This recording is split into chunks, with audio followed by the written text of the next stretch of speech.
Economic activities को 3 main सेक्टरों में बांटा गया है, प्राइमरी, सेकेंडरी और टर्शियरी, जो देश की नेशनल इनकम में वैल्यू ऐड करने का काम करते हैं। प्राइमरी सेक्टर में एग्रीकल्चर, फॉरेस्ट्री, फिशिंग और माइनिंग शामिल हैं, जो सीधे नेचुरल रिसोर्सेज का यूज करके गुड्स प्रोड्यूस करने वाली सबसे बेसिक एक्टिविटीज मानी जाती हैं। सेकेंडरी सेक्टर में मैन्युफैक्चरिंग शामिल है, जहां हम नेचुरल रिसोर्सेज को मशीनों और ह्यूमन लेबर का यूज करके फिनिश्ड गुड्स में कन्वर्ट करके उनकी वैल्यू बढ़ाते हैं। टर्शियरी सेक्टर में ट्रेड, ट्रांसपोर्ट, हेल्थ, एजुकेशन और बैंकिंग जैसी सेवाएं आती हैं, जो गुड्स प्रोड्यूस नहीं करती बल्कि प्रोडक्शन प्रोसेस में जरूरी सपोर्ट देती हैं।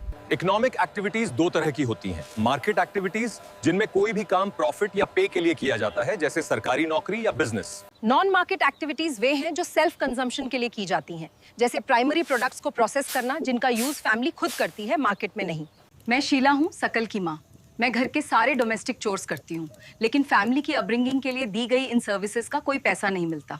मैं बूटा हूँ, मैं खेतों में काम करता हूँ और उपज को मार्केट में बेचकर पैसे कमाता हूँ, जिससे मैं अपने परिवार का पालन पोषण करता हूँ। हिस्टोरिकल रीजन से महिलाओं द्वारा घर पर किए गए काम को नेशनल इनकम में नहीं जोड़ा जाता, क्योंकि इसे प्रोडक्टिव इकोनॉमिक एक्टिविटी नहीं माना जाता है। मैं गीता हूँ। जब मैं लेबर मार्केट में एंटर करके मछली बेचती हूँ, तब मुझे पुरुषों की तरह ही अपने काम के लिए पैसे मिलते हैं। मार्केट में किसी भी इंडिविजुअल की अर्निंग उसके एजुकेशन और स्किल पर डिपेंड करती है, और कम पढ़ी लिखी महिलाओं को पुरुषों के मुकाबले कम वेज मिलता है। ज्यादातर महिलाएं असंगठित क्षेत्र में काम करती हैं, जहां जॉब सिक्योरिटी नहीं होती और मैटरनिटी लीव या चाइल्ड केयर जैसी लीगल प्रोटेक्शन की सुविधा नहीं मिलती। हाई एजुकेशन और स्किल वाली महिलाएं अब पुरुषों के बराबर कमा रही हैं। टीचिंग, मेडिसिन और एडमिनिस्ट्रेटिव सर्विसेज अब महिलाओं के लिए सबसे अट्रैक्टिव फील्ड्स बन गए हैं। क्वालिटी ऑफ पॉपुलेशन देश की ग्रोथ तय करती है, इसलिए अब हम देखेंगे कि एजुकेशन और हेल्थ कैसे हमारी क्वालिटी ऑफ लाइफ को बेहतर बनाते हैं।